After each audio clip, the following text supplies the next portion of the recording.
Margaret had raised her son alone for 50 years. She worked 2 jobs, sacrificed her own life, and built a comfortable retirement with every penny she saved. When she turned 78, she believed her worst struggles were behind her. She was wrong. Thomas, her only son, had been her pride, a successful lawyer, married with 2 children, living in the city 3 hours away. Margaret rarely saw him anymore, but she was proud of him nonetheless. She'd made her will clear, leaving everything to Thomas, confident that her grandchildren would be cared for in comfort. Then came the phone call. A lawyer named Robert Chen called to inform Margaret that her late husband, whom she'd buried 40 years ago, had left a substantial inheritance that had been sitting in an estate account. All this time, the amount was significant enough to triple Margaret's retirement savings. Nearly $500,000. Margaret's hands shook. Why had no one ever told her? When she called Thomas to share the news, his response was strange. Silent. Then, "Mom, you need to be very careful about this. These things can be scams." "Do you trust this lawyer? He seems legitimate," Margaret said. "He has all the documentation." "I'll have my office investigate," Thomas said. "Don't do anything until I call you back."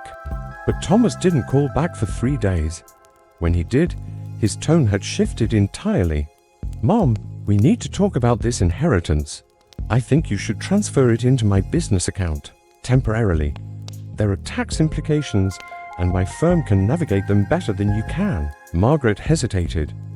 "Why can't the lawyer handle the taxes?" "Because," Thomas said, his voice taking on an edge of frustration, "he works for the estate, not for your protection. I'm your son. Let me help you." Against her instincts, Margaret agreed. She transferred the money into a business account that Thomas controlled. He assured her it was temporary, just until the tax implications were sorted. He promised to send her monthly disbursements so she could enjoy her retirement.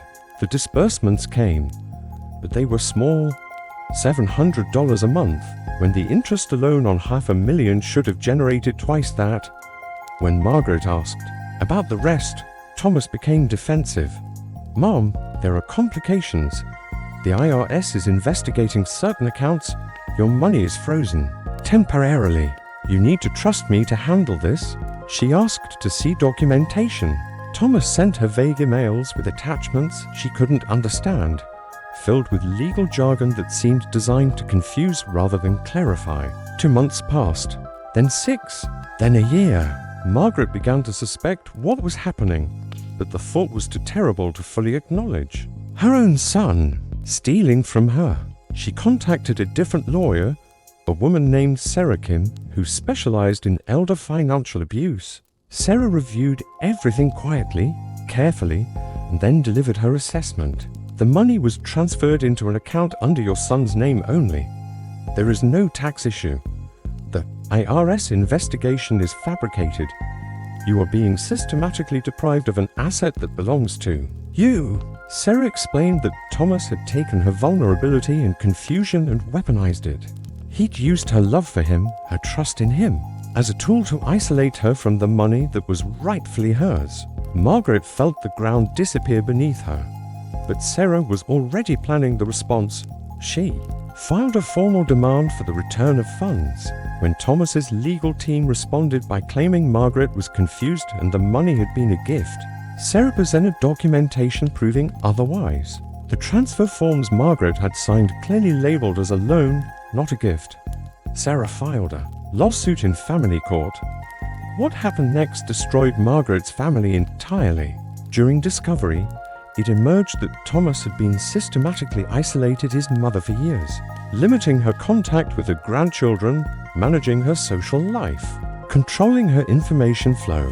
The isolation had been deliberate, setting the stage for financial exploitation.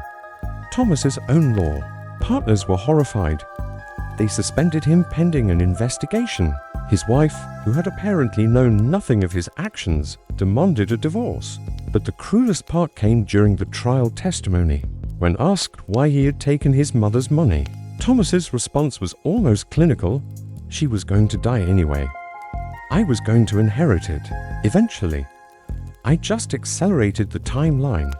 The jury awarded Margaret triple damages plus legal fees.